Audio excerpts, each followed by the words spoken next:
Olá pessoal, eu sou o professor Lucas Fagundes do Bizu da Química e no vídeo de hoje nós vamos resolver a questão de número 92 da prova cinza do Enem de 2017, cujo tema é ligações químicas e propriedades periódicas. Vamos à leitura da questão. No ar que respiramos existem os chamados gases inertes. Trazem curiosos nomes gregos que significam o novo, o oculto, o inativo. E de fato são de tal modo inertes, tão satisfeitos em sua condição, que não interferem em nenhuma reação química, não se combinam com nenhum outro elemento e justamente por esse motivo ficaram sem ser observados durante séculos. Só em 1962, um químico, depois de longos e engenhosos esforços, conseguiu forçar o estrangeiro, que era o xenônio, a combinar-se fugazmente com o flúor, ávido e vivaz. E a façanha pareceu tão extraordinária que lhe foi conferido o Prêmio Nobel. Ok, qual é então a propriedade do flúor que justifica sua escolha como reagente para o processo mencionado? E aí temos algumas opções: densidade, condutância, eletronegatividade, estabilidade nuclear e temperatura de ebulição. Olha, se você ler o texto com muita cautela, você vai ver que você está falando de gases nobres que não se combinam com outros elementos, só que em 1962 foi mostrado que o flúor pode se combinar, né, com um desses elementos, o xenônio. Então, essa ideia de combinação está totalmente associada à ideia de ligação química. O gás nobre, né, pelas teorias que a gente vê no ensino médio, ele não faria nenhuma ligação química, pois ele teria uma camada, né, completa, não teria como fazer compartilhamento de elétrons. E aí, como o tópico é ligações químicas, a única propriedade que justificaria a escolha do flúor seria uma propriedade associada a ligações químicas. Então, eu poderia excluir a letra A, que diz respeito à densidade do flúor, né? Isso não teria nada a ver com o tipo de ligação que ele faria, correto? Né?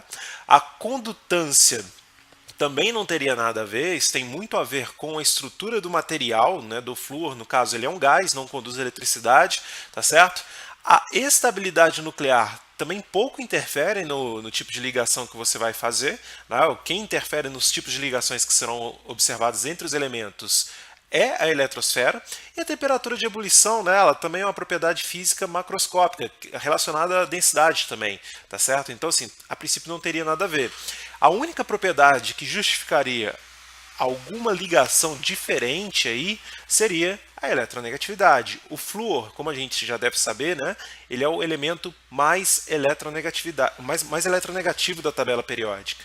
E o que seria a eletronegatividade? Pela definição, toda vez que o elemento tiver em uma ligação química, se eu tenho elementos com núcleos diferentes, né, elementos diferentes, algum deles vai ter uma tendência maior de atrair elétrons para si. Então a eletronegatividade é isso, é a tendência que um átomo possui de atrair elétrons para próximo do seu núcleo quando esse elemento está envolvido em uma ligação química. Então é um conceito que é comparativo. E no mesmo período da tabela periódica, quanto menor o raio atômico, maior a eletronegatividade, tá certo? E aí você vai, obviamente, excluir os gases nobres dessa brincadeira, né? Porque os gases nobres geralmente não fazem ligação.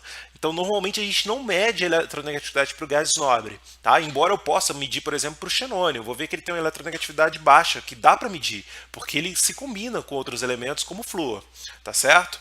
Então, olha, quanto menor o raio atômico, né, isso normalmente no mesmo período é a influência da maior carga do núcleo e maior número de elétrons, que resulta em maior atração, maior vai ser a eletronegatividade. Ok? Então a gente já marcaria tranquilamente a letra C, é uma questão relativamente fácil. Ah, mas e se eu quiser avançar na interpretação da questão? Se eu quiser entender assim, poxa, como que o flúor vai se ligar com o xenônio? Sempre pode surgir essa pergunta. Isso, obviamente, o Enem não te perguntou, mas a gente pode trocar uma ideia aqui. Primeiro, pensando, já temos a resposta da questão, mas vamos avançar, vamos tentar imergir aqui no conhecimento. Tá lá, flúor, com 7 elétrons na última camada. A configuração eletrônica dele, então, é um S2, 2S2, 2P5. Um S2 ali eu coloquei o hélio, né, que tem essa configuração. Esse esquema descrito aqui é o que a gente chama de convenção cerne do gás nobre. Tá? E o xenônio, né, ele tem o número atômico 54, o gás nobre imediatamente antes dele é o criptônio. Então tem lá, criptônio, 5s2, 4d10, 5p6, e aí eu coloquei ali o 5d0, daqui a pouco você vai entender por quê, tá? Mas a última camada dele é 5s2, 5p6. Então, olha, observa aqui a distribuição energética dos subníveis no xenônio.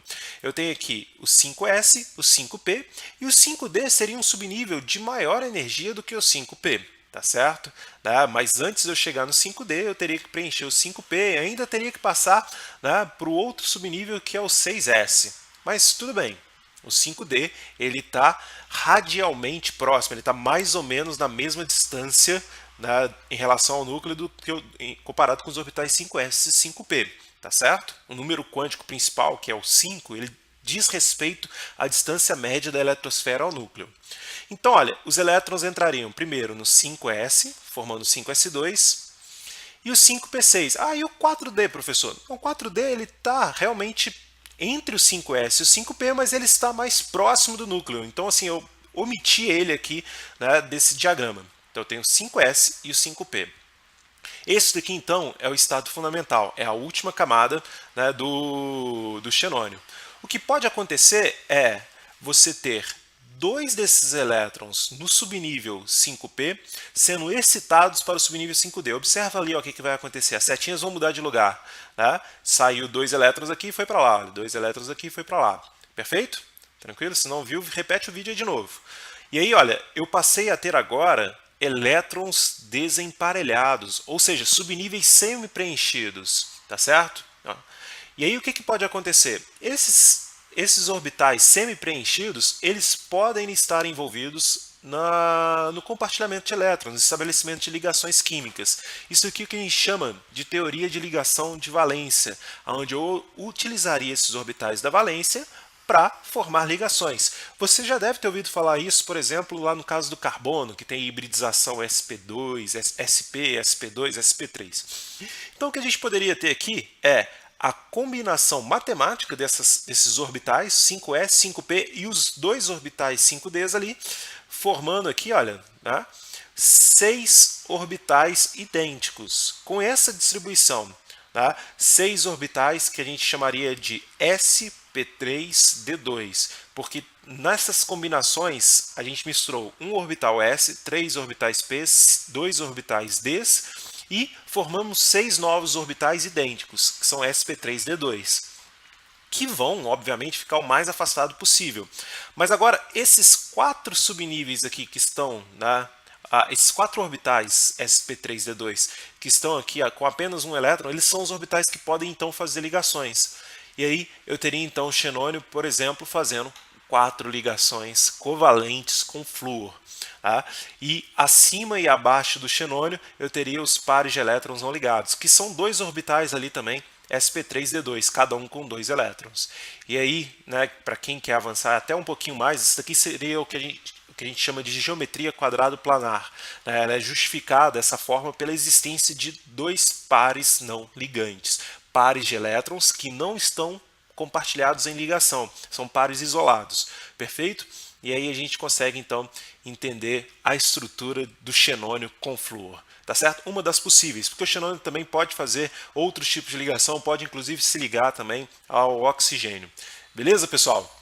Então foi isso, demos uma aprofundada legal, embora a questão seja fácil. Né? É óbvio que o Enem não vai te perguntar isso nunca, perfeito? Mas é sempre bom saber um pouco mais, ok? Então é isso.